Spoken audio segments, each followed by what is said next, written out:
Hello, everyone, and welcome to the Cannaverse Quadcast podcast. As always, I am Mayem. I am GrofessorX.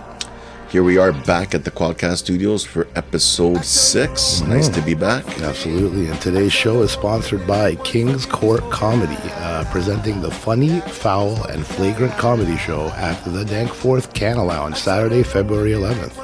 And we promise it's going to be very fragrant as well. It will be fragrant and smoky as fuck. Yeah, so join Grofessor and myself at the Dankforth Canna-Lounge. The doors open at 8. The show starts at 9 and usually ends around 11. Around 11-ish. Yeah, but don't hesitate and no fear. The Canna-Lounge busts open at around at that time. And we're going to be cranking the best music, the best munchies, and the vibe is always killer. And it's going to be blasting and ripping until at least 1 o'clock. Yeah, the Canna-Lounge is open alongside the show. So as the show's open, the Canna-Lounge is open. You got a place to kind of come over and grab something to eat. Get a can of Warhead soda. Yeah. Or one of those crazy things that Dankforth has, the watermelon crush or something like that. And take in the comedy show. It's a great night. Nonetheless, tune in next Saturday at 4:20 p.m. as always when we release episode 7 of the Cannaverse Quadcast podcast with special guest D from King's Court Comedy. He's going to be smoking a fatty with us and discussing comedy and cannabis. The guy's just pure energy, man. Absolutely, I'm excited. Please do us a big favor and follow King's Court Comedy on Instagram or visit eventbrite.ca for tickets and more info on the event. As always, we always post all contact info and links and all information in our show's description. Everything we discuss, we try any shout outs we do, any links we talk about, we will put in the show's description. Are we gonna get high? Right on. That's, you know what? Honestly, I need this. Yeah. What the hell are we going to freaking mash the brain with today, Professor? It's crazy. It's been almost like 30 minutes since I smoked a joint. Like I'm starting to get the shakes. You know what? And that's partially my fault. I've been slacking on the rolling aspect. Last minute stoners, you know how we are, man. So today, we are lucky. Today we are smoking some Ghost Ship OG that came via Farmboys. We didn't get it directly from Farmboys, obviously, but we got the Farmboys label and approval on it, and it does have that stank, and it does have that stink. Oh man, it's dank as fuck. It's Ghost Ship OG is an indica dominant cross between Purple Kush Starship and Gupta Kush, created by Colorado Seeds Inc. was I guess the original breeder. The original breeder, yeah. They say it's a 70% indica, 30 sativa. Yeah. I'll tell you right now, I got the bag sitting right beside me, and I could smell it right through the bag. Yeah, that shit you can smell through the bag. Stinks. Some of that top stuff. Yeah, it's dank, it's earthy, it's pungent, it's skunky, it's spicy. Right now, they say it's probably one of the most powerful strains out there. Yeah, super high. Coming in at the lowest 20%. At the lowest comes in at 20, bottoms up crazy. Down there. That's funny when you know you're a strong strain when your advertisement is, well, the absolute lowest would be 20. 20, yeah. You know, so what they're saying is, it's a 25 to 27% strain consistently, but worst case scenario, some of the bunk buds you get at the bottom of the plant may be 20. 20, so, and you're still fucking getting high. Shout outs to Farmboys. I do see some real nice stuff coming through. And I just lit this bad boy. Just smells the delicious. And she tastes good like a motherfucker. This one tastes nice. Yeah. Absolutely. Fuck you! It's not illegal, bitch! Of course not. Of course not. We got freaking the proper links. Well, it is illegal, but you know, whatever. They tell us it's legal. In the Quadcast studio, nothing's illegal. Well, we generally try to record our podcast during the week it is released. However, we are recording 2 weeks in advance as we speak because Mr. Mayhem will be taking a well-deserved vacation in Aruba for the next week.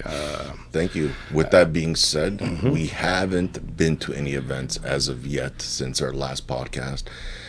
Since we've been to Blazers Market at the Dankforth on the 15th of January. That was our last event together. Yeah, and that was a great time. However, I am excited that I will be able to attend a few events this week that we will discuss when Mayhem gets back next week, such as the Secret Sesh event happening January 25th. That's the big G up at Euphoric is throwing it. Some grown ass connoisseur shit. Some serious special guests, some serious surprises. Obviously, I can't talk too much about it because it is, This is after actually all, scrumptious. a secret session. Oh, yeah, the Ghost Ship OG is some next level shit. But yeah, it's nice. Serious grown connoisseur event. I'm super excited to attend. Check out his Instagram for the details for sure. Yeah.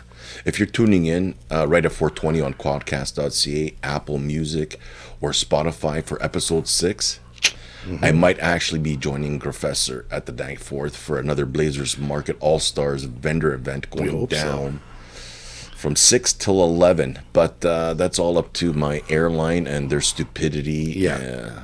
So we're hoping that he gets off. I'm going to be there 100% because I'm going to be here freezing my balls off while this guy's shaking the sand out of his sandals on the way back. But hopefully he gets off the plane at the time they actually, promise, which is a Yahtzee throw right there. But hey, we'll see what happens. Regardless, I'll be there. Hopefully you guys can be there. It'll be a great time. Better like flying a kite in a tornado. Absolutely. Very strange story, Diane. Coming up next, can bees think? A new study confirms that no, they cannot. I gotta talk to this guy because I don't think he got the update about this. We got to see if Tom's got another story he can tell us. I think we got to start switching that one up. It is God bless Tom Tucker. Exactly. And Seth MacFarlane for thinking of him. But well, as we blaze this bad boy here, wow, it's really delicious. Let's jump into the Cannaverse news. Yeah. All the links to these articles that we discussed can be found on quadcast.ca in the episode description. Yes. Let's jump right into it. The first one, how hemp in fashion is now reshaping the fashion industry. And this one came to us from herb.co, which is actually a pretty cool website. Found a couple of cool articles on this website, but herb.co, the writer of this article is Seb Jaramillo. So shout outs to him. We were talking about this, and obviously this is pretty prevalent in the majority of stoner conversations, As I sit here right now, I see Ilario is rocking the Grow Stars shirt. We got the cannabis culture going on in Toronto here. Right. There's a lot of cannabis companies out. The Mary Jane Co. company, I know, is one. I'll put their info out there. Obviously, it's getting bigger. Oh, huge, bud. It is getting bigger, but I see it all over the place. Designers, fashion icons, they're slapping it all over their clothing. They're using it for marketing too. And as we'll discuss later in the article, it's actually been in the background for years. There's been a lot of high-profile celebrities that have been using or promoting hemp clothing, but because of the stigma and because cannabis being illegal up until last year in the U.S., a lot of retailers weren't even willing to take on the idea of carrying a celebrity, even a celebrity-endorsed clothing line, if it had anything to do with cannabis. And now here we are, super legalized. Watch everybody jump on the bandwagon. Oh, 100%. Now that it's legal, and let's face it, it's been used for ages for all of the stuff that we use today. Yeah, and I mean, we could dive deep into the history of it, but you know what I mean. But oh, absolutely. There is a giant history too. I mean, long story short, hemp fabric has one of the longest histories in the world of fashion. It was the one of the first plant fibers to be used for clothing and textiles. In the Eastern world, the plant was widely cultivated in ancient China, and you think about the regulations they have against it right now. Exactly. In the Eastern world, the plant was widely cultivated in ancient China, and its fibers were used to make ropes, sails, and clothing. I mean, which were basically, pretty much essentials for that time. At that time, when the only form of travel was boats, when clothing and blankets were not easy to come across. Cotton wasn't even really distinguished as a fiber that can be used. Well, there's a lot of, and obviously, but we'll go into that another time. But in the Western world, as speaking of which, hemp fabric was used in the production of clothing and textiles until the late 19th century. Surprise, surprise. When it was largely replaced by cotton and other synthetic materials. And as we all know, there's a lot of, synthetic and garbage out there. Yeah, and then there's a lot of issues with cotton production, cotton picking, the whole stigma cotton behind industry, and the fact that it's still the most prevalent fabric that we use is kind of trippy. Knowing that hemp grows twice as fast, knowing that The cost of farming cotton has gone up, I guess, with everything else. And it's a lot harder to pick and a lot harder to... It's all machinery now. Yeah. It's all machinery, but nonetheless, it's still machinery that, costs money. It's still land that costs money. And hemp would be, substantially better of a product, faster growing, better to harvest, longer lasting, as we'll discuss coming up here. This is partly due to the growing awareness of the environmental benefits of hemp. Yeah, exactly. Which have always been sustainable and eco-friendly material, which, obviously in ancient China, they didn't give a flying fuck about that. No. But now it's more relevant than anything. Now, I mean, almost every product is being, revered or being advertised as something that is sustainable or something that is... In my opinion, I think hemp's way more durable and stronger than any breathable fabric. And that, my friend, is a factual opinion. That's not just your opinion, that's a fact. No, it is stronger. They've used it for army bags, ropes, and all that kind of stuff for years on end. Especially in Thailand, Indonesia, hemp and bamboo were the two most used fibers. And I think still are till this day. Obviously, bamboo's number one out there. That's the one thing that grows faster than hemp. But, I mean, hemp and bamboo, you can pretty much run a civilization off hemp and bamboo without chopping down a single tree, without picking a single piece of cotton. The beauty is the regeneration factor of both plants. But with that being said, this is leading to the rise of cannabis-themed clothing and accessories. In addition to the use of hemp fabric, the cannabis plant is also inspiring a new wave of cannabis-themed clothing and accessories. This once again from the article we're dissecting here today, and that's true. You're and seeing living a lot here in more the of it. city, I see a lot of people wearing cannabis wear. Well, I mean, we've been legalized here in Canada for 5 years, so I think I even noticed before legalization, in downtown Toronto, you'd always see something weed themed. Now I see a lot of cannabis, a lot of cookies, a lot of cookies out Tons there, of cookies. Culture. Yeah. I see it all. They're all over the place, and you know what? It's good. It's good to see people propping them up. Absolutely. And, the use of cannabis-themed clothing and accessories is a reflection of the growing acceptance in many parts of the world. Acceptance and, hand-in-hand legalization, but there is acceptance before legalization, obviously. Yeah. That's the one step you need. And really, it's not so much acceptance as much as it's the government trying to figure out, well, how can we make money off this? I remember when I was a teenager, how can we regulate it? I bought a zigzag T-shirt, and I thought I was a badass for wearing it out in public. Yeah, absolutely. Now, it's normal. It's good to see. I'm so glad that it's going this way. Absolutely. But that goes to tell you, as the stigma around cannabis continues to fade, more and more people are willing to embrace the plant and its associated imagery in their fashion choices. Big time. And I mean, this has been going on for a long time, kind of behind the scenes. I know this, a couple of people probably had heard this back and forth before, but in terms of most recent, we came across the actress Emma Watson. I believe she is the chick in the Harry Potter movies. And she's been a very vocal and open advocate about hemp clothing. She's been a supporter and advocate for sustainable clothing and climate change. Yes, I believe for a couple of different events, she had wore a completely sustainable hemp dress. I can't remember if it was Golden Globes or some one of the movie awards. Sorry, I'm a terrible information finder today. But I mean, that was, for someone with that kind of stature who's constantly, can literally just kind of fall into the same trends of every other female or every other male in that age group. They're making the stand to say, high designer stuff is real cool, but the earth is pretty cool too. I'm pretty freaking high right now.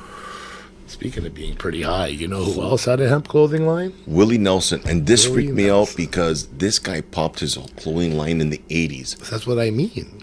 And no store wanted to carry his clothing because they thought they were going to get backlash. That's right. I mean, there's the giant stigma around, hey, even though it's hemp, even though it was the lack of education. The lack of education in anything creates ignorance, and ignorance makes things easier to control. Not knowing what the being misled with misled information. I mean, we'll go over it real quickly, the whole reefer madness and everything. The what do you call it? The the Taft administration, trying to save the lumber industry and crush the hemp industry. It's crazy what cannabis has survived, in terms of government greed and government corruption, which we talked about in the last episode. But Willie Nelson was forced, because no retailer would carry these products, he was forced to mostly sell them at his concerts and cannabis markets and festivals. Exactly. Which I'm hoping now maybe there's been a resurgence. Maybe he's got his line back up and running. But I hope so. I'd probably take a look into that right now. Yeah. And then we have, in terms of big names up in the fashion and in the Hollywood industry, we have Woody Harrelson. And this happened in 1997. Harrelson walked the red carpet for the 1997 Golden Globe Awards in a dyed hemp tuxedo designed by Giorgio Armani.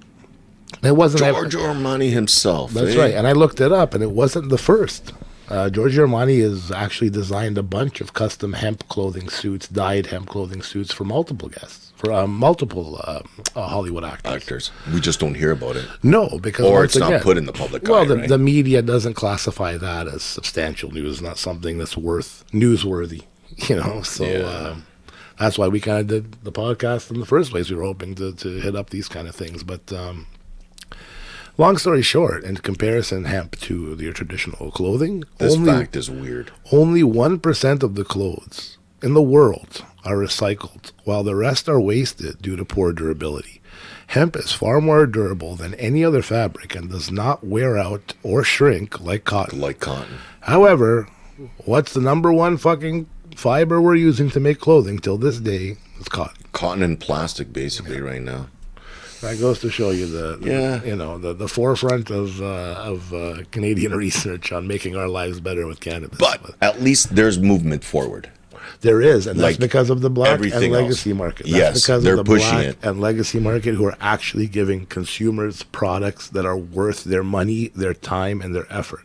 Not going to some quote unquote business lemonade stand that's selling the same thing that the four neighbors down the street are selling, and it's all subpar material. And anyways. And we got to also thank guys like Dre and Snoop for constantly wearing their stuff out in public and pushing it. And I mean, that's cannabis culture at its max. Exactly. Those are forefronters in cannabis culture. But which brings us to the next thing. I mean, obviously, fashion goes hand in hand with skincare and beauty care.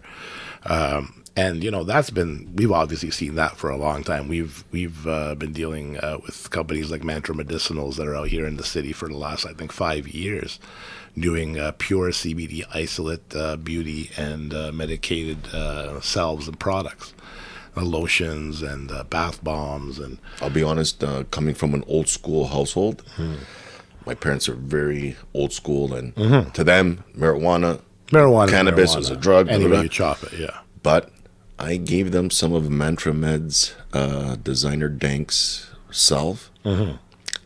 They've changed. Oh no, they've for changed sure. their my opinion. parents too. Yeah. You know what I mean? Well, I mean, I've tinctures. A couple of my friends' mothers were saying they're using it every day because we gave them a free tin to try out, and they're using it every day. And she's like, not only my hand, my arthritis is down. She still had. I didn't get rid of arthritis altogether, but made it much more manageable. Manageable, exactly. We never knew this, but apparently, she said, yeah, I had 3 liver spots on my hand, and I have 1 now. Apparently, from constant use of the cream, it's somehow, and I don't know how. And that's the thing. She said, "Oh, you should claim that in the lotion." It's like, well, you're the only person so far that's told me that. Yeah, exactly. But that's amazing, to think that those kind of healing properties have been around within our grasp for hundreds of years. And think about how hard the pharmaceutical industry and the government's been trying to distance you between the most natural and easy to use and least amount of side effects and easily most accessible medication you can possibly take in. They want you to pay for it. That's you can go to Shoppers Drug Mart 24 hours a day and get a bottle of pills that can pretty much end your life. Exactly. Like that whole bottle of pills will end your life. But cannabis, no, we definitely can't put our stamp on cannabis. No, God forbid. But Anyways, while also improving, like we were talking about earlier, while also improving the appearance of skin, many beauty and skincare brands are incorporating CBD. So a lot of the existing big brands like Revlon and Oil of Olay and companies that constantly are now talking about hemp extract. They don't want to say cannabis, but they are advertising it as hemp extract or pure hemp extract or hemp seed extract. But long story short, this is where my asshole part of me comes out. And all these companies are doing is jumping on a bandwagon. They're seeing that they can make money on it. Of course. And do you think they actually put real CBD in there? Do you think it's in there? Like, is anybody testing this fucking product? And here's the sad part. Pardon my language. If they do say they're putting, like I know Mantra Meds uses CBD isolate. Right, to know 100% A, there's no THC in it, and B, it's concentrated and it's there. Yeah, you know, it's what it says it is. Crushing a hemp seed doesn't guarantee you any CBD, any nominal amount of CBD. So a lot of these companies may be just misinforming a lot of these skincare consumers, thinking it's CBD infused, but really it's just hemp seeds crushed into it. We might as well have like chia seeds crushed into it. Like right now it's a fad and people are running with it. And yeah, but hey, you know what? I don't care how it's being put out there, as long as it's a good word that's being put out for it. You're right. As long as it's moving forward, and as long as it's a good word, less stigma and more truth. That's what we want, right? But nonetheless, for a more expansive conversation on this topic, we brought in our Philly correspondent, yes, from Philadelphia, Laura from GMAS Goodies, in on this conversation. Good old Philly on the streets. Mm-hmm. Yeah, we discussed cannabis culture in the fashion industry and cannabis culture etiquette from an American perspective. In good old-fashioned stoner grade detail, my friend. We like to call it stoner grade detail, So we try. She was awesome. Oh, Laura's top. Yeah, notch. she was awesome to talk to. Top notch, and it's great to hear someone's perspective. I know she'd been in Arizona, she'd been all over. She's been in Washington. She's been in all parts, north, south, east, west of the U.S. Yeah. And she's a great person to get a good perspective of the American struggle with cannabis. Exactly. She's been part of the black market and the legacy markets and legal. Yeah. So she gave us a lot of info. Great. Long story short, here is one part of our 4-part miniseries with Laura from GMAS Goodies about her take on these subjects and her inspiring Cannaverse story. But what's your how often do you see it around you, aside from you wearing it? How often do you see the people around you wearing cannabis clothing in Philly? Well, now that I'm into this community and I know a lot of people, like I just had a new friend come over yesterday and she had earrings on, leaf earrings, marijuana leaf earrings. Yeah. It's everywhere now, which I think is amazing and great. I really do like it because it's also opening up the door for these at the marketplace and these events that small vendors are able to make their own shirts and have their own little vibe going with. And all the artists, I mean, it just opens up so much work for everybody. Yeah, absolutely. Yeah, we see them at the markets as well. I show that on my Instagram page. I try to, on the stories, show everybody's. Well, you do that a lot. You're one of the hardest working people on Instagram. I'll tell you that. Yeah, you're constantly out there promoting everybody. Yeah, we love you. We love you for that. But I mean, it's great to see people like yourself that are giving that much support to the cannabis community all the time, and you're already integral inside the cannabis community. It's good though. It's good. That's why we're asking. But people make it really easy too. If everybody, I mean.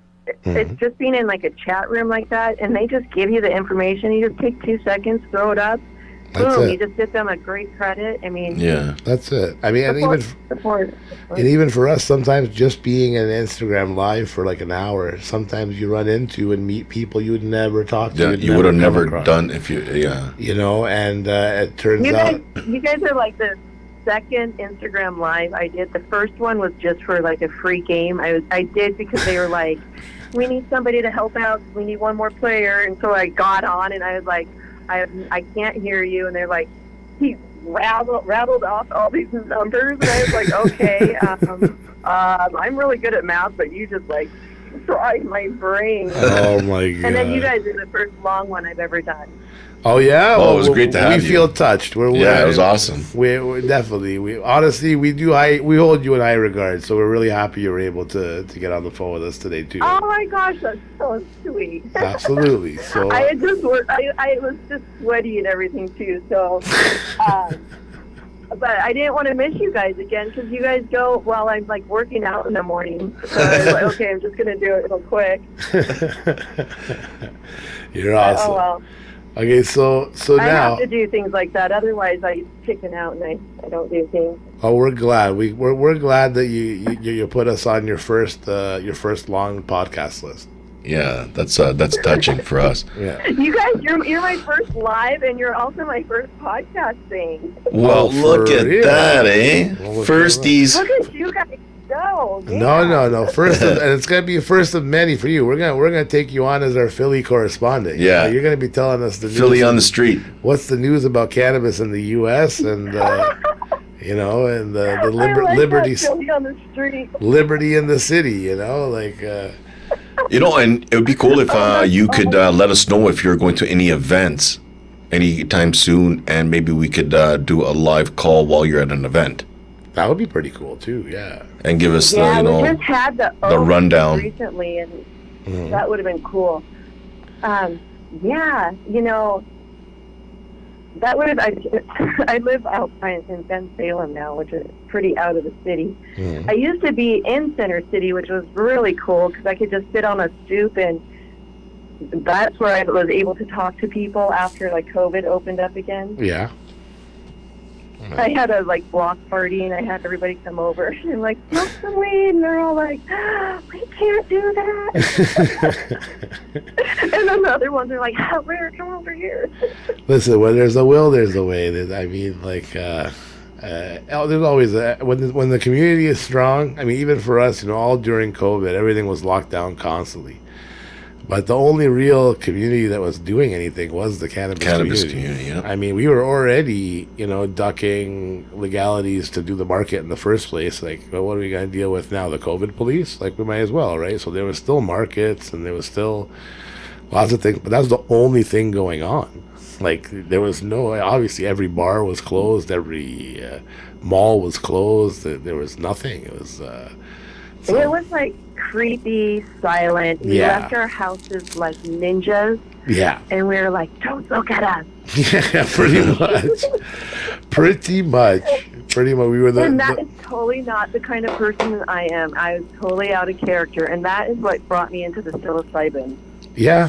Microdosing world. Yeah, a lot of people. You know what? A lot of people. Yeah, it's the best. I think after COVID, it put a lot of people into, pushed them against the strain so much. People that were on the fence for years about that, probably after COVID and dealing with the stresses of COVID, said, "Yeah, fuck, I'll try it." Yeah. You know what? After these last few years, I'll try some mushrooms. I mean, hell, I already drink, and that's not helping, and most people do. Most people are heavy drinkers to deal with the stress they have, and then finally they try some mushrooms, and all of a sudden they're like, "Jesus Christ, I'm not even drinking anymore." Well, you know what it is? Once they lifted the stigma of these things being so bad. If I'm microdosing, I'm a completely different person when I don't even want alcohol. I don't want anything. I'm my brain works so good and steady. Mm-hmm. I hear that a lot. I hear that from so many people. And now another cool thing is the majority of these markets we go to, even though they're cannabis, advertised as cannabis markets, you always have. There's always someone with one or two booths that have either they're all mushrooms or they have mushrooms in the mix. In the mix, part of their little booth. It's just becoming more and more prevalent in the market now. It is. It's natural. Anything that comes from the earth is something that should be offered freely. Preach. It should not be illegal. Yep. Absolutely. It should be something that we can all have in our house. We should be able to do this. Oh my gosh, nothing bad is ever going to happen. Because you know what? I smoke some freaking... I will roll a fatty. I will put some diamond sauce. I'll spread some batter in that, and then I'll just put some keef on it just to be happy. Right. Damn, you just made me hungry.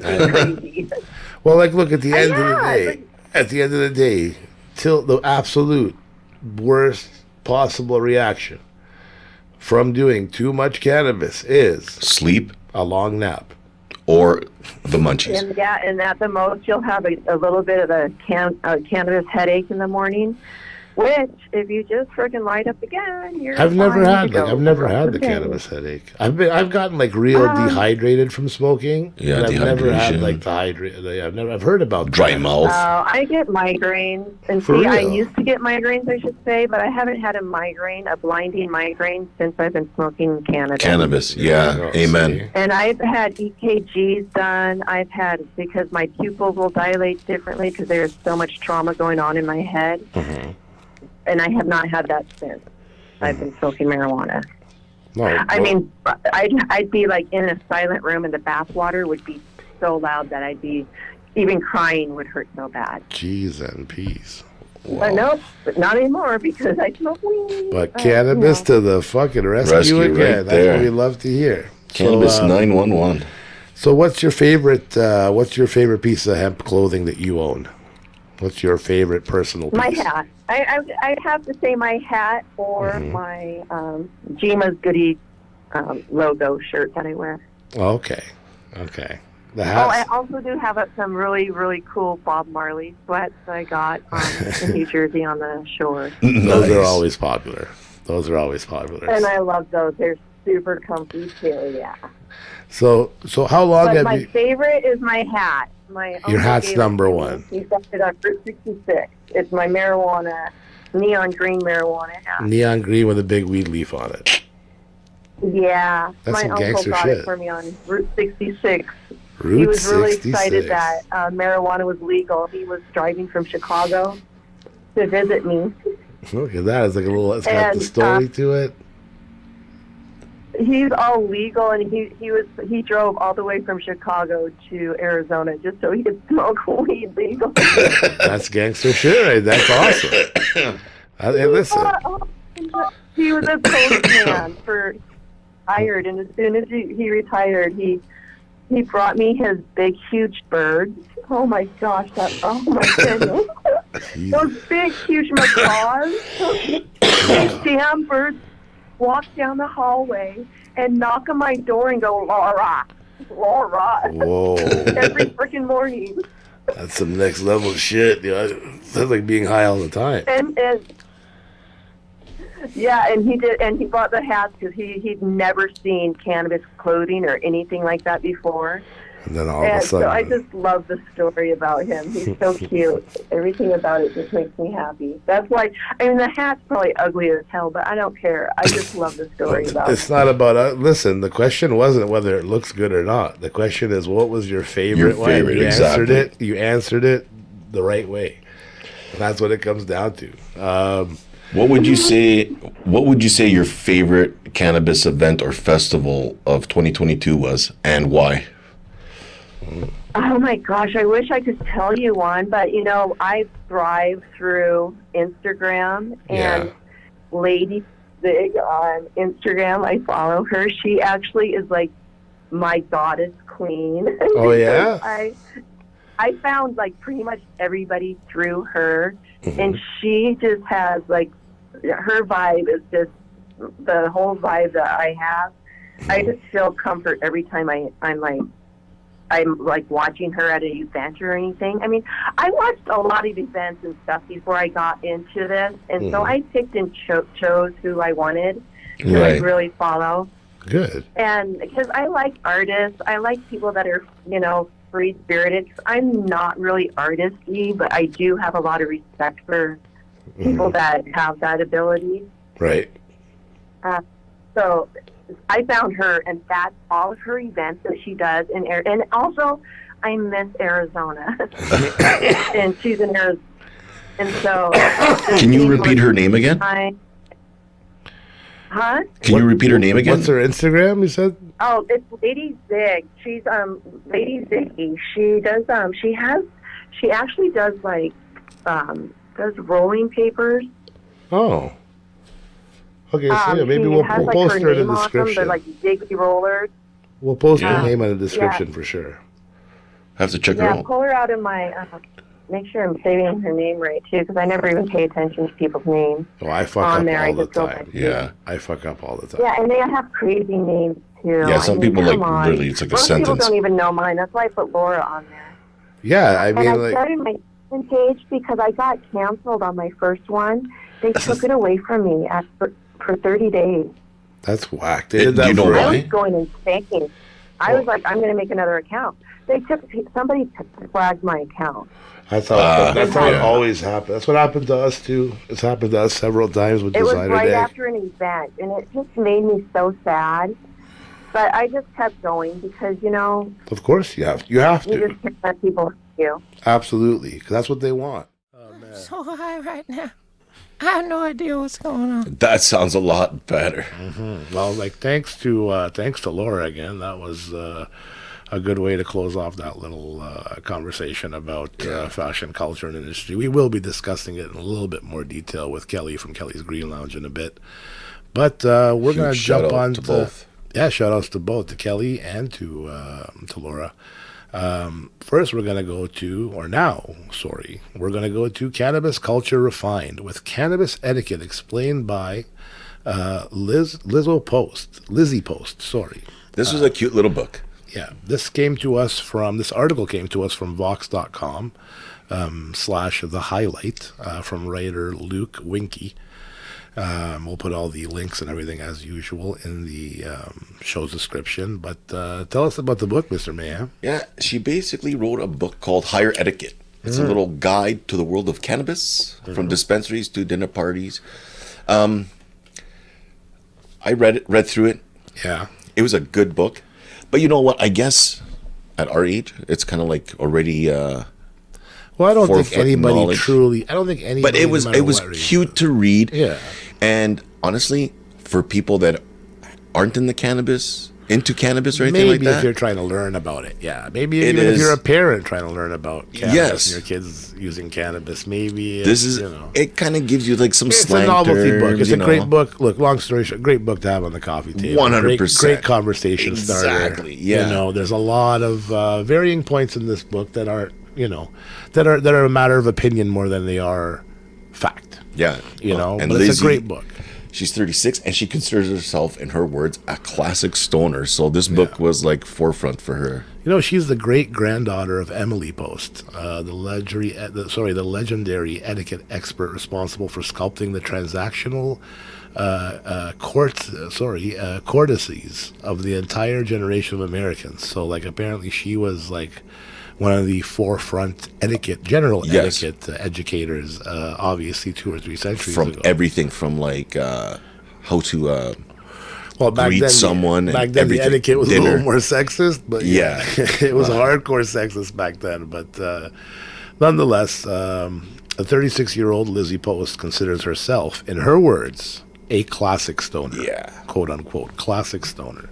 Started smoking as a teenager and on an off day daily user ever since. Yeah, so she's up there. She also says she enjoys the artistic touch it takes to roll joints, which fits right in line with her family's tasteful legacy.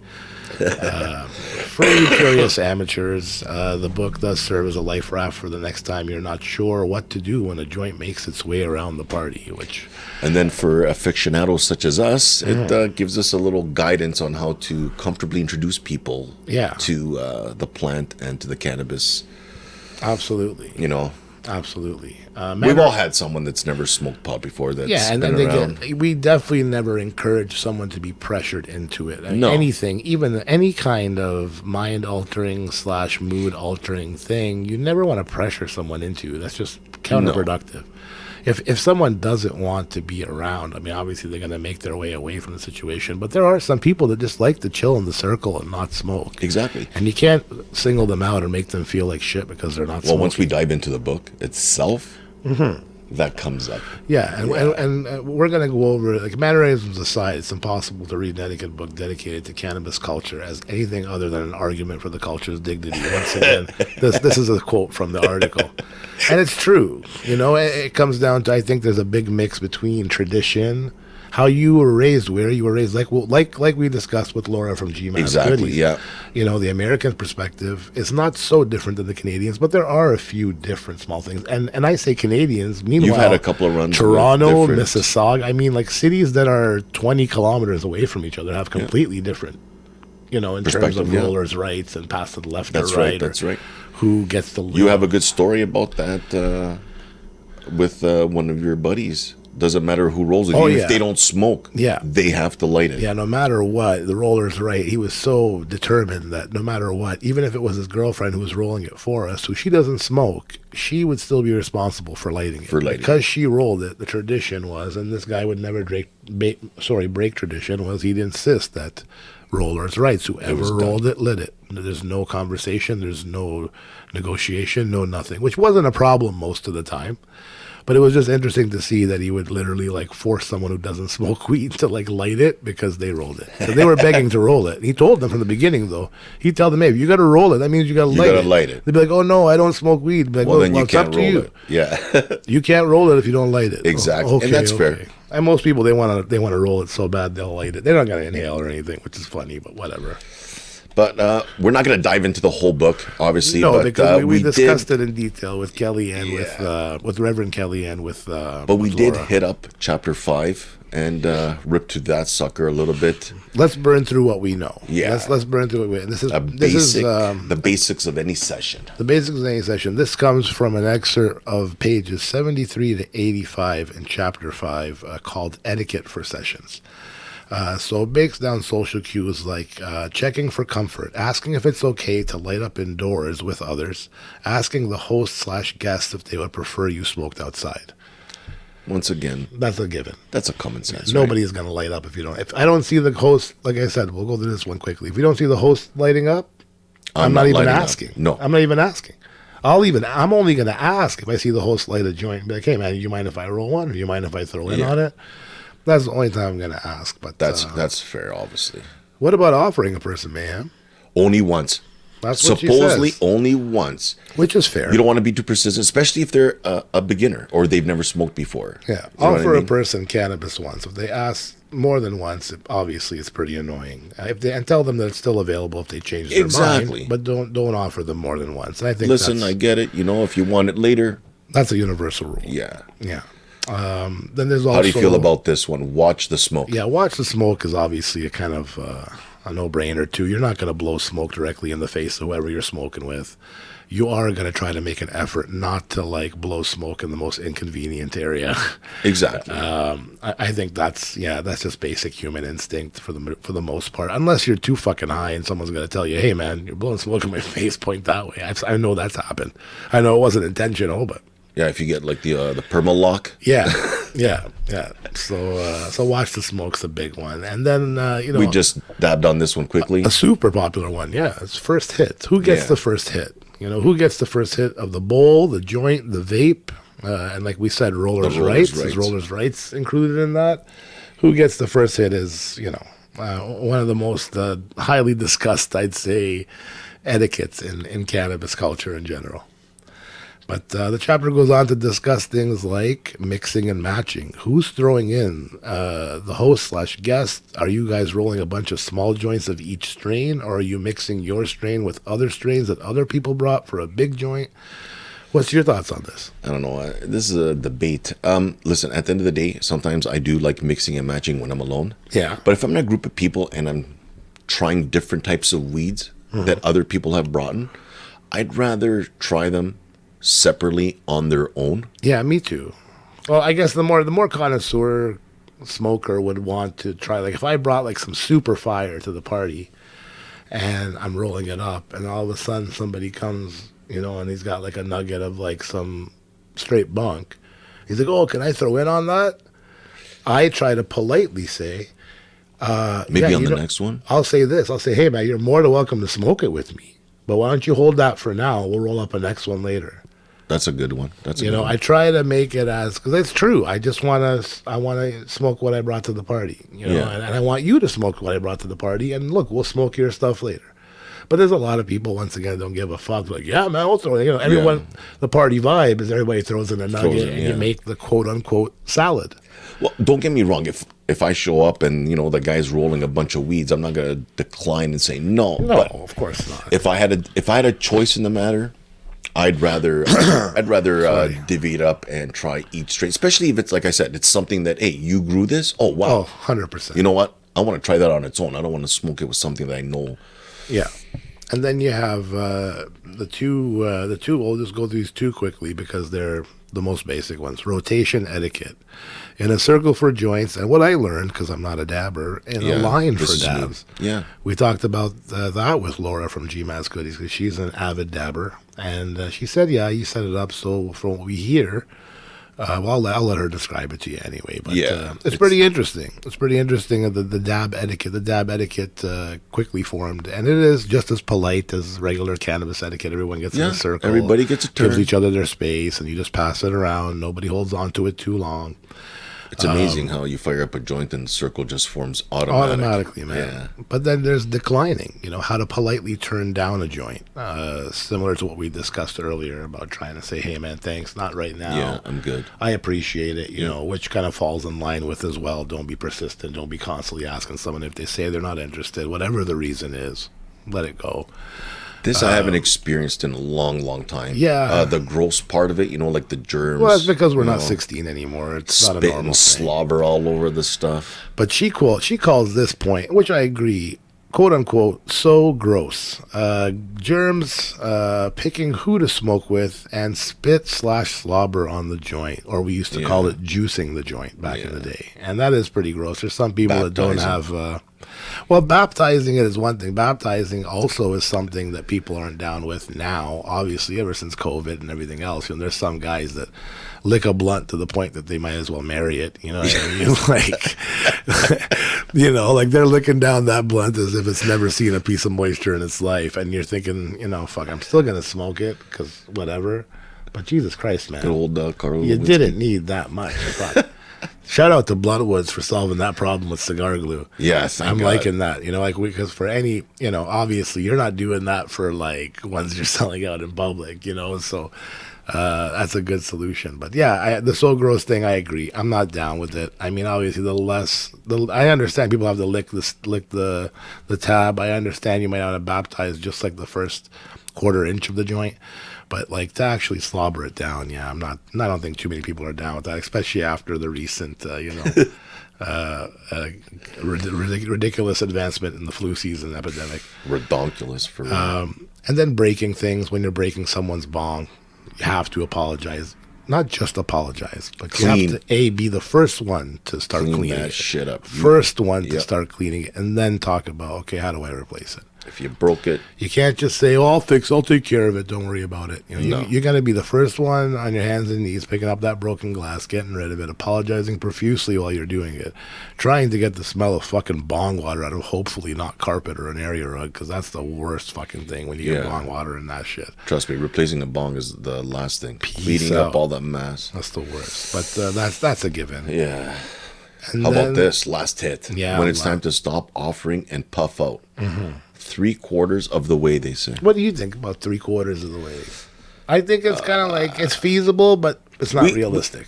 We hit it on it with Laura yesterday. Yeah. If it's a person that's never had a joint before, and it's coming to them, and it's at the end, they're not going to really get a good flavor of what the marijuana tastes like, the cannabis actually tastes like. They're going to taste that burnt, ashy. And it's true. I agree. Once you get, I mean, the best part of the spliff is the first quarter of it. No matter how large. And you know how we are. If we're going to put one out, well, chances are we're putting one. We'll have videos soon so you guys can actually see these things. But when Mayem rolls, I mean, he puts a king size paper to its physical limits. It's like I can see the weed. Like it's rolled so nice that I can literally see the weed through the paper. You'll see them soon. But me, I like to roll not too much smaller. Maybe, yeah, obviously smaller, but not tiny. I like to roll like little tinier cones. And I think it's more for that reason. See, when, I think it comes down to the base of the spliff. The base of the spliff is large. Obviously, the spliff is larger. So in a spliff like Mayhem's, I would opt to maybe put it out 3/4 of the way. Just under 3/4. I'd go a little bit past 3/4 because I love my weed. Yeah. And it usually takes a little more than that to get me high. But on my joints, because they're kind of winky dinky, I can get rid of that easily over 3/4 of the way. Because what's left really is a super thin. Like I make a very tiny filter, and that inch up from the filter is probably like a 0.2. And so if I've tested this that theory goes. because I've taken joints that I haven't smoked all the way through. And I'm going to test your theory by lighting one of Mayhem's giant cannons right now. Fire that sucker up. That's a little smashmallow. Even though we're just about to pretty much wrap her, but yeah. And speaking of which, here it comes. Ending the session. Yeah. And this term I liked, and I've heard Mayhem say it a few times. Why don't you let him know the best term? The old bad dab and dash. The dab and dash. I have not heard that until we did a little bit of research. And man, that's fire. I mean, obviously, it's probably old news to dabbers, but yeah, for dab us and old dash, guys, huge. Extra points for dab and dash, man. Smoke and run. We've always known what a smoke and run. We used to call it a smoke and flex back in the day. You kind of got burned at a guy who would roll up to this party, smoke a spliff and be like, all right, y'all, I'm out. Like, while he's exhaling, all right, y'all, peace out. You're like, what the fuck? This guy just literally showed up to blazing our weed and gone? It's one thing you bring your own weed, man, I don't give a fuck. You can smoke and leave and do whatever, but you come to a party empty-handed, or you come to a session empty-handed, smoke like 5, 6, kill off the session and then take off right after. So with that said, yeah. How long should you chill for? Yeah, we talked about that with G. I mean, once again, I think it's context. All comes down to context of the session. Fucking who's there, how familiar you are. Like if it's the first couple of times somebody, you're meeting somebody for the first time, you're at the lounge or you're at somewhere. Like I think you'd want to stick around for the sake of social graces, right. But like me and you, I know you forever. Like I can easily call you and be like, hey, bro, I'm just going to come by smoking with you, and I got a beat, and you're like, okay, Yeah, that's different. That's the difference. I think it does come down to the context, the situation, I guess. The situation, yeah.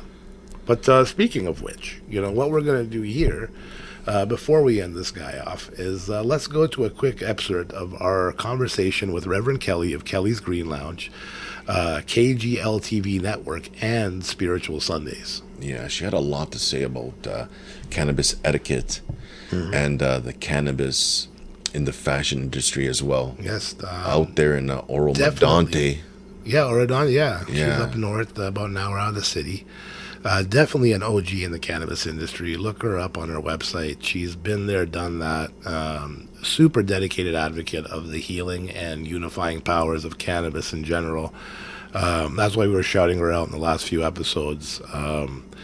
We didn't know. We kind of heard about her through passing, so I was kind of ignorant as to what kind of store or setup it was. It was, yeah. But wow. She's really doing a lot for cannabis culture, and that's ultimately why we wanted to get a hold of her in the first place, store or no store, or setup or no setup. So definitely visit her Props website. to this lady, honestly, because not just cannabis. She's very spiritual and everything. So let's go to that piece of that conversation now. Visit www.quadcast.ca for the exclusive and full interview with Reverend Kelly, available later this week. How hemp in fashion is now reshaping the fashion industry. So, I don't know, what do you think, Reverend Kelly? You think in general it's obviously on the way up? Well, it's used in so many different, it's fashion, but it's also spa, hair, skin. Yes.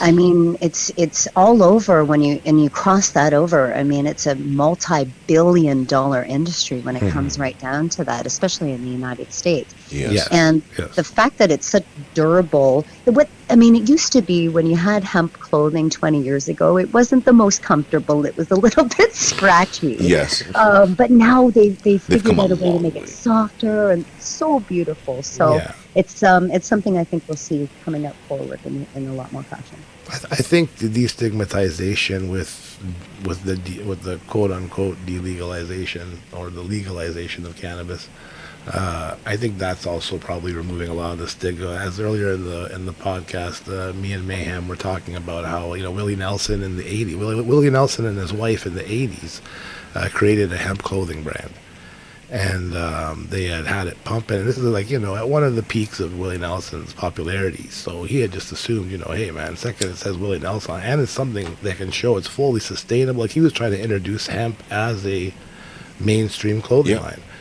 And there wasn't a single company that agreed to take on the product until cannabis was legalized. Yeah, he had to sell it at his concerts. He had to and, only sell it events at that his he was concerts, and weed events that he knew of. But that was it. And the poor guy, since 1980.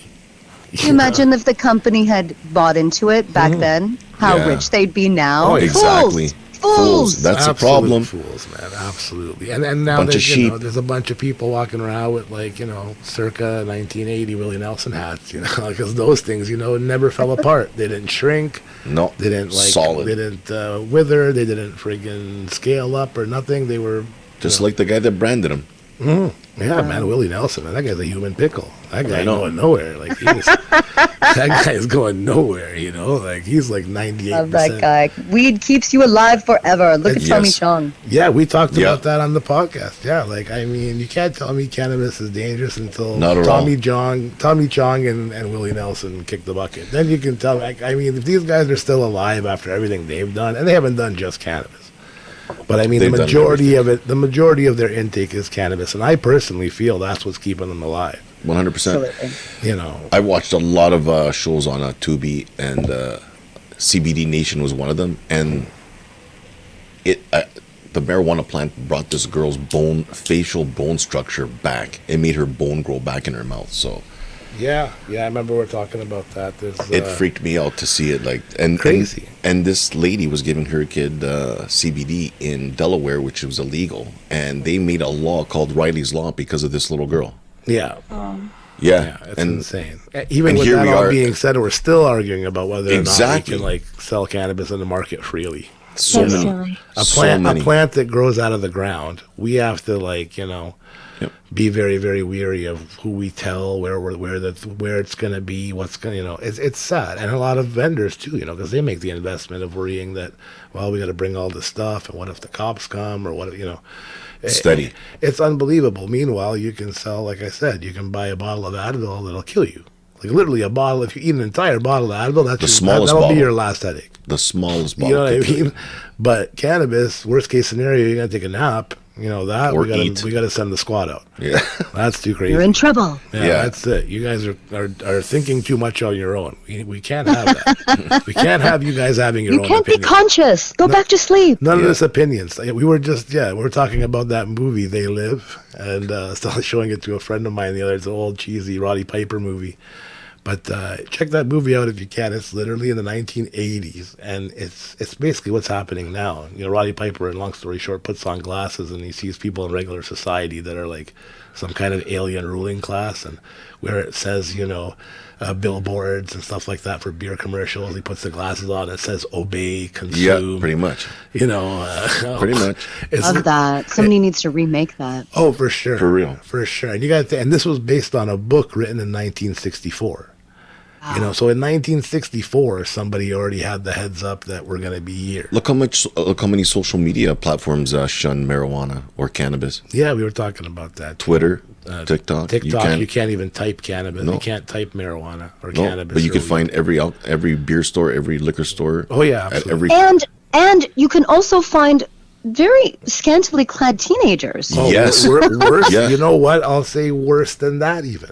There's worse than that even on TikTok. But you can't have a plant? No. What? No, that's against the law. Not only can you not have it, you can't dare even search it. Search it. The search word is banned. So you have to. They found a way, which I don't understand why they even bother. To me, when I found that out, I thought, well, I was going to put, the Quadcast on TikTok, just for the sake of promoting the business. And when I realized that was the situation, I'm like, you know what, screw this. Yeah, they don't deserve it. If they're trying that hard to keep us out, I'm personally not interested. I hear you. If people have to bend or work around the system to kind of be seen out there, like I would rather go on like the social network, Burner's social network, or Hell yeah. Well, that's what once again that's what inspired us to make the website, and we're taking on a risk too. But ultimately, we feel that it's a right for anyone that sells cannabis and grows cannabis to sell it without the government's interference. To give it straight to the person so they can get it at a logical price and they can get their medication without having to make excuses for why they can or can't afford it, or why they'd have to like convince a government entity to pay them for it. Any person should be able to afford medication, especially if it grows out of the ground. And it should be covered by your insurance. It should be 100%. 100. I mean, if what do you call it? If Xanax can be covered by your insurance, Right? then why? Yeah. Fentanyl, morphine. All of it. Yeah, fentanyl, morphine, They'll give you that, no problem. Demerol. Problem. Yeah, they won't Any even... opioid you want, and we'll cover it. Yeah, With But sunlight, you know why? no problem. Because guess But why? the plant? Because all those real drugs, Right. You have to buy from Big sit Farm. you back deeper in the couch for you to sit and shut up. That's the whole point of those drugs. Those drugs are just to make you not mind that you're Huge in pain. experiment. We're Not just an not not to experiment. fix your pain, but make you Stay not in the mind. hive mentality. Yep. Exactly. Yeah. Whereas cannabis is a healing product. Cannabis is not made. You end up taking cannabis recreationally because of its psychological effects, but really, the cannabinoids you produce are helping you physically every day. Like every single day, you have a stronger immunity system. You have a more functional mindset. I think that's why they gave cannabis users that stigma that they're stoners, just so people don't listen to Well, that the was part of truth. the whole reefer madness Right. bullshit. Yeah, but well, we once speak the again, truth, and they don't want that's- us to hear it. That's a whole other episode. I think we have to have Kelly on for that episode too. But let's move on to the last subject, which is basically the book Higher Etiquette. Lizzie Post, granddaughter to Emily Post. Great granddaughter to Emily Post wrote this book, A Guide to the World of Cannabis from Dispensaries to Dinner Parties. So basically, we're just gonna quickly go over the 5 or 6 different points we saw there from chapter 5. Obviously, etiquette and social. I mean, Kelly, Reverend Kelly's obviously a very experienced person in the cannabis industry. I'm sure you have your, kind of local / family traditions of smoking cannabis. In terms of who lights it, what direction to pass it, all those things. Anything special that you guys do that wouldn't be common cannabis etiquette? I really like when people bring their own joints, and there's so many different ways to smoke right now. Yeah. We went through that whole we can't pass anymore, so their own joints, I guess, is the right way to do it right now, and to be the safest way. Okay. But there's little mouthpieces that you can buy. It's sad that it's come to this. I don't remember ever getting sick passing joints before. Oh yeah, The days absolutely. but we used to be allowed to blow out our birthday candles, right? So everything has changed different. When it comes to that, I totally guess forgot. the etiquette just comes to being as safe and safety, I guess, as possible. I totally forgot about that. Oh no. Kids can't blow out their I know. candles. Oh my I god. only know that because I do these events, right? Yeah. So Yeah, I'm, for sure. and everybody has to remind you, don't do that, and make sure you're doing this. And comedians need to wipe off the microphone now. So Oh yeah. Well, when I we mean, got new rules, so we got to follow that. So I guess All the the- etiquette falls under that, my friend. all the shows. And I'll be honest with you. And then the funny part is some of the things, because we do this at the Dankforth too. Like everything gets wiped down. The alcohol countertop gets wiped down with alcohol. And like the funny part, people are like, "Oh, so you guys are doing this for COVID?" It's like, no, man, you're doing this because people are coming. You're not doing it for COVID or bacteria or anything. Just in common general, courtesy you to be clean clean. the fucking place. Like Right. clean the. It's not. Yeah. It's nothing Good like reminders. you're not asking Yeah. people to go crazy out of their way and Oh. I'm not. I'm not expecting anyone to walk up to the microphone stand with a hazmat suit and like a backpack sprayer. I No. understand. But a quick wipe down or whatever. We should have been doing that from the get go. Not for COVID, because I don't even really, once again, feel that it is all that as transmissible as it's been, Sure. fear mongered into people thinking. But nonetheless, It's any just common another form of cold, any control. common flu, anything, why not try to prevent it? Why not It try was a to? good reminder for us to be that way, and I Yeah. guess that wait to do that when we're passing our doobies. But and you're when right. We're, using bongs in the same mouthpiece. Yeah, we were talking about that with another friend of ours.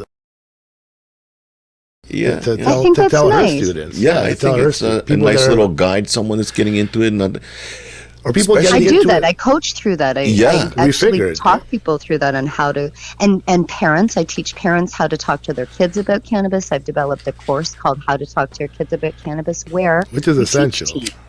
It is. You got to clean your bong, guys. And the thing is that I would much rather have my teenager consuming cannabis than going out and drinking alcohol when he looks for intoxicants 100% at parties. I right? couldn't agree with you more. We talk about that. That's what we need to be saying. So when you have all of this etiquette stuff, it's good for them to know this. It's good for them to learn this. Absolutely. Yeah. Absolutely. It's a good book to have on your coffee table. Yeah, Absolutely. it is. It's definitely good for the collection. I'm going to get one just for the lounge, I guess. I know Mayhem's already got one for his house. So checking for comfort's obviously a pretty much, I think, a Canadian thing. Not even a matter. Oh, yeah. We always like to make sure everybody's No happy. one's going to be a dick and just be like, hey, man, I'm lighting up. That, and you know what? At the same time, you don't want to light up in somebody's house that's not comfortable with smoking there, even if they're cannabis smokers. I'm a cannabis smoker. I don't smoke inside.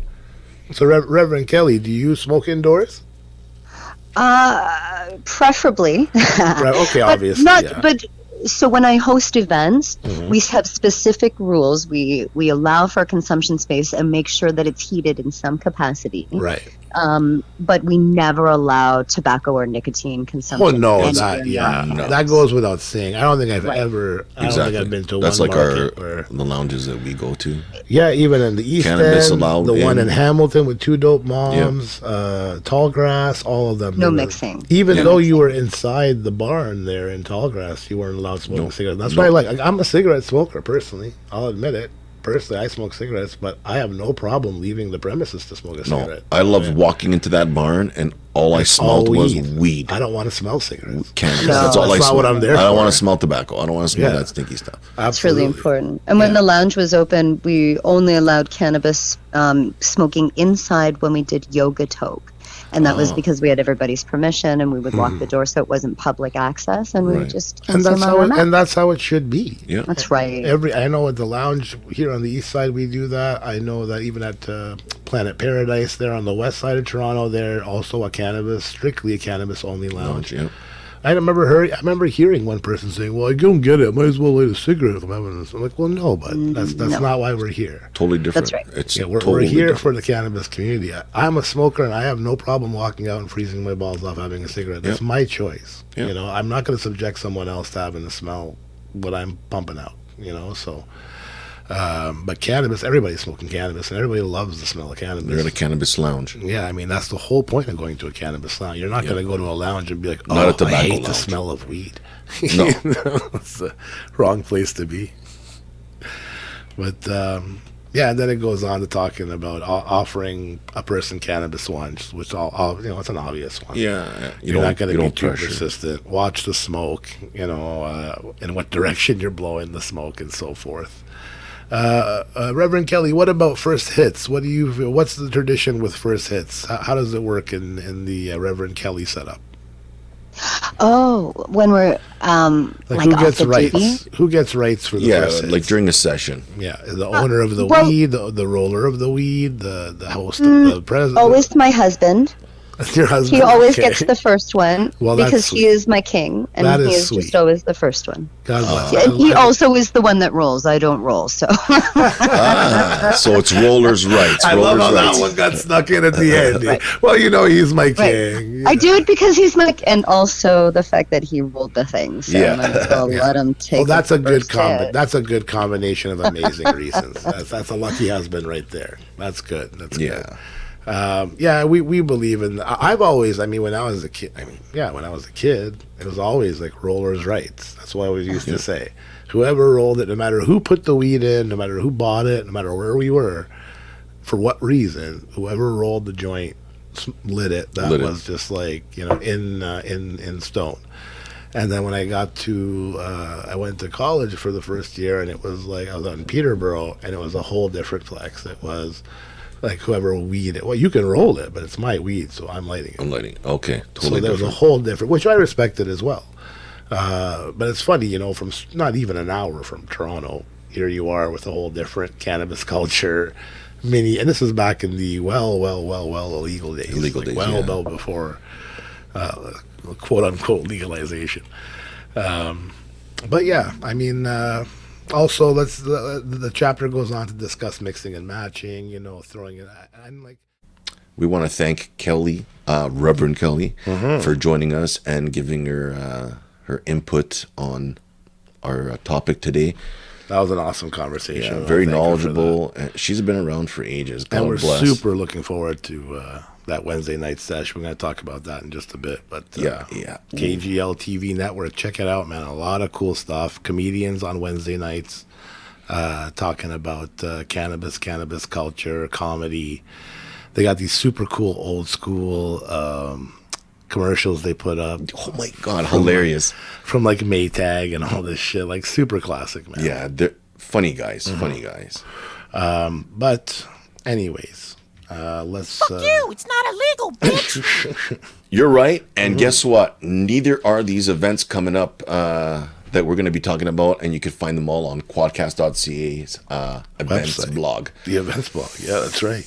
And you can usually find them on the Instagram too, but always look at www.quadcast.ca events blog for all upcoming events we're discussing and ones we're just recently finding out about after we've posted this. Yeah. So first things So, first, first as we things discussed first. just earlier with Reverend Kelly in the podcast, we're super excited to join the Wednesday night sesh with Reese Turner on February 1st on the KGLTV network. And we've had the pleasure of meeting Reese Turner in a couple of different events in the city. Yeah. I believe once at the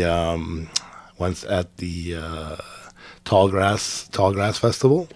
Yes, I had the think honors to talk with the young man. He was not DJing, he was hosting. Yeah. And once we saw him up on stage at one of the comedy events at the Dankforth Canna-Lounge. Yeah. Awesome Good comedian. times. Really looking forward to smoke a satellite session with him. And me and Mayem are going to definitely get smoked out talking to these guys. They're awesome. Guaranteed. So we're looking forward to that. And thanks again to Kelly for joining us. And thanks again for Kelly to being putting out all this amazing content out into the Cannaverse. Yeah. Definitely check out her stuff. Please make sure you check out her YouTube channel and her website. Everything's there. But so coming out of the Wild Wild West first, we're going to look at some of the events coming from Hamilton. Yeah, so the first one would be February 11th at Hamilton Vape from 6 p.m. to 10 p.m. in Hamilton, Ontario. It's Puff and Paint Valentines edition presented by Hamilton Vape themselves. It's $35 per ticket, and that gets you an amazing goodie bag, keeps you feeling euphoric with gifts from Higher Society Supper Club and other premium cannabis connoisseur products. What are the chances of there being a jerk taco in that bag? Oh my God. You know, if you get a chance, people, get some jerk tacos and some macaroni and cheese from Honestly, Higher Society Supper Club. Like, you need to get those. I'd throw one in my pocket and eat it later if I had to. It was mad fire. And I know we've said that a few times. Sorry, we're getting like broken record about it, but she's a serious cannabis connoisseur person. You gotta check out her web. She's a cannabis educator. Like, check out her Instagram. I know we say it all the time, but check out her stuff. This event, Puff and Paint, is brought to you by Hamilton Vape, and you can get a hold of them or check out more info on their Instagram handle at Hamilton Vape Family. And the tickets available on Eventbrite. We'll have the tickets and links to the info in the description. There you go. Thank you for the joint there. Oh, what are we smoking here in the second That's round? We were marshmallow. talking- Oh, Marshmallow, yeah. Rotten marshmallow. Okay. From the Wild Wild West. And now we go from the Wild Wild West to the Wild Wild East. Yeah. February 11th, the same day on the East. Yeah. If you're on the east side of the city, the Dankforth Canna-Lounge. at the Dankforth Canna-Lounge, from 8 p.m. till 1 a.m. The Funny, Foul, and Flagrant Comedy Tour presented by King's Court Comedy, which we discussed at the beginning of the show. Proud sponsors. Yeah, they're $5 plus service charge tickets available. That's unbelievable. Yeah, how cheap is that? What comedy show can you go to with prizes and giveaways and stuff for $5? For $5, like this guy. Shout outs to D. We're going to talk to him next week. Shout outs to D. $5 tickets plus service charge available at eventbrite.ca or by contacting his Instagram handle at King's Court Comedy by Instagram.dm. And yes, you are going to have to check the description because it's Kings with a Z and Court with a K-O-R-T. And so just check the description. All the info will be there, including the link to the Eventbrite. Amazing comedians, door raffle, prizes, giveaways all night. Dave, will be joining us for episode 7 to discuss cannabis and comedy culture then and now, and that's happening next week. I am so stoked. I know that guy is like pure energy. Well, I mean, he's like a spring ready to like blast off. What did you think about his last show? I loved it. It was an amazing vibe. I loved it. I know you were talking about it for a few days, and it's a great show. I mean, we see a lot of comedy shows. The people were great. The guy had a DJ after. Oh yeah, he had the DJ going. It was a cool vibe, the raffle vibe. I never really seen that go down. It gets people all hyped up. And there was like just giveaways the entire time. There's that little intermission to give people time to go outside and smoke whatever they wanted and do whatever they wanted. And it was a great night, man. D definitely throws it down. King's Court Comedy really throws it down. Awesome. We're going to talk about that in detail next week. But check out Eventbrite or our events page. This one is cute for Valentine's Day. You know, Canna lovers. You know, you want to make out with your bud. This is the place to be. You want to make out with your bud. Well, you know what I mean? Oh man, your bag of bud. You know what I mean? Oh yeah, take your weed as your date. Yeah, take your weed as your date. February 14th at the Dankforth Canna-Lounge from 8 p.m. to 11. From 8 p.m. to 11. Valentine's exact address will be announced. It's a Valentine's dinner and comedy presented by the Cannabis Comedy Festival. Yeah. The city's top comics in an indoor cannabis consumption atmosphere. OG comics. Yeah, man. These guys are awesome. Absolutely. Dinner and show type setup with authentic Chilean homemade food and premium cannabis products for trade. Shout out to Super Rica Empanadas. Yeah, my bud. Always holding it down. Visit eventbrite.ca for Cannabis Comedy Festival website or Instagram page for tickets and info. Yeah, and we will once again have that info in our description. Check out their website. Their website's always got... These guys put on a good party. We've seen, man, over a dozen of their shows. And they really bring... They bring, like, some of the better comedians, I gotta say. They bring some of the top-tier comedians. But I guess that's because they're a really good, like, knit They pack the house, though. Yeah, all the time. They pack the house, and it's always a great event. It's always something, you know, for the cannabis community, a little bit special, something you wouldn't typically get. So shout outs to them. Thanks for bringing some real fire comedy to the Dankforth as usual. So check them out February 14th. Make sure you go on Eventbrite for the tickets. Check out their website and check out their Instagram page, which we will list all in the description. So then we have one last event coming up that we've at least got recorded. Before the podcast. Still hanging out in the west for at east, actually, this one. Yeah, we're still in the east here for this guy. February 24th and 25th at the Dankforth Canna-Lounge from 1 p.m. to 6 p.m. Yeah. Once again, address will be announced. It's Feb Fest in the 6th, presented by Two Dope Moms. Shout out to Two Dope Moms. Eat my cupcake. Music, food, raffle, consumption lounge. Here's the big one. Yeah. Free entry, people. For a 2-day market, these chicks do it proper, man. Yeah. Every time they do a free market, and there's always the first 50 people get giveaways. Shout outs to them for always doing a real cool. The vibe in Hamilton they have at their show. Sick. Amazing, man. I mean, I like the vibe in Hamilton anyway for the cannabis community, but Two Dope Moms really brought out a real cool crowd. A wicked mix of vendors. We got to see some of our favorite vendors. Listen, we got to you meet can't some complain. new ones. You're going to a market for free. And the first 50 guests receive a door prize. What did it cost us to go to Karma Cup for a day? Let's not even talk about that. So let's not even talk about that. You know what I mean? And you're getting better products here. But yeah, make sure you check that out. Make sure you, I think I'm not sure if there are tickets or not on Eventbrite. We'll double check, but either way, we'll put that information in our show description.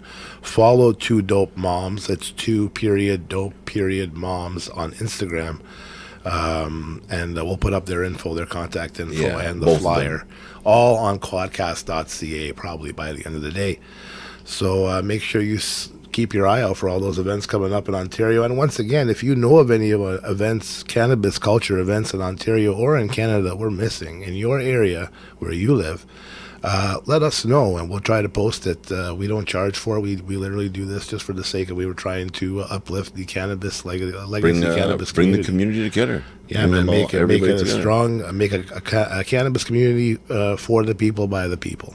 Nice and easy. Not to sound too cheesy, but that's literally what we're trying to do. Yeah, and I'm glad we talked to Kelly because that's what she's been trying to do. That's what Kelly's been doing. Yeah. That's what Laura at GMAS. Yeah. I mean, she doesn't get paid to promote all these people. She doesn't get paid. She's out there. She's out there just literally spreading the love, and that's why we love talking and helping with her. a lot of people in her community. Helping a ton of people, which yeah. Make sure you listen to the series we have with Laura. I think they're half-hour episodes. It's a 4-part episode. Obviously, you heard the first part of it here in the podcast today. Also, same with Kelly. Make sure you keep an eye out for some exclusive content from the interview we had with Kelly today. We're just going to put an excerpt of what we discussed online for now, in our podcast. She's got so much going on; it's almost impossible That's to keep the thing. up. Both with Laura and with Kelly, we can't fit neither their story or their opinion in one episode. So we're going to start speaking with them in a correspondent manner because they really do bring a really cool perspective in the cannabis industry we don't hear a lot. Exactly. So shout outs to them. But thanks so much. Thanks so much for being part of it. Let's thank everybody for joining us. Thank you, everybody, for joining us. Absolutely. Thanks to everyone. Thanks to Kelly. Thanks to Laura, Reverend Kelly and Laura from GMAS Goodies. Thanks for everybody for listening. We're really tripping that there's so many people listening. It was kind of surprising. Yeah, no matter where you are in the world and you're listening, thank you. Shout outs to so whoever much. it is in Ireland that's holding it down. Somebody in Ireland's going to every single episode, whether it's a VPN or something, I don't know, but they're holding it down in Ireland. And a couple of places in the U.S. Obviously, we know Laura's on there, but there's a couple of different spots in the U.S. Yeah. So thanks to everybody. If you ever got questions about the podcast, things you want us to discuss, things you want us to answer, questions you want us to answer, even if it's about growing cannabis or the cannabis culture in general, just shoot us a message. Don't forget to subscribe on our webpage, subscribe to our YouTube, and throw us questions about anything, and we'll talk about them. We'll give you a shout out. Absolutely. But until next time, I am GrofessorX. And I am Mayem. Peace out. Stay smoky, everybody. Stay high, my friends. Fuck you! It's not illegal, bitch! Light up the bomb, we are light up the bomb. La la. I see chalice, we are like up the bomb. If you having a weed convo, you better mention me. See me coming out of the spot or the dispensary. Me not being high just doesn't make no sense to me. So me and my man chain smoking with intensity. The sense of me never had sense of me. They said I should have been dead or in the penitentiary before 21. Now I'm about to hit 40, then 41. I hope shorty done. Rolling one and lighting it, ain't no fighting it. A bunch of different strains on the table, all type of shit. Gucci clear glass frame chilling on the couch. Even rock the presidential smoking in the house. The robe is Versace, the slippers is Buscemi. If I told you what I spent on weed, you won't believe me. Chanel scarf and Chanel socks. CNN birded down with the lock.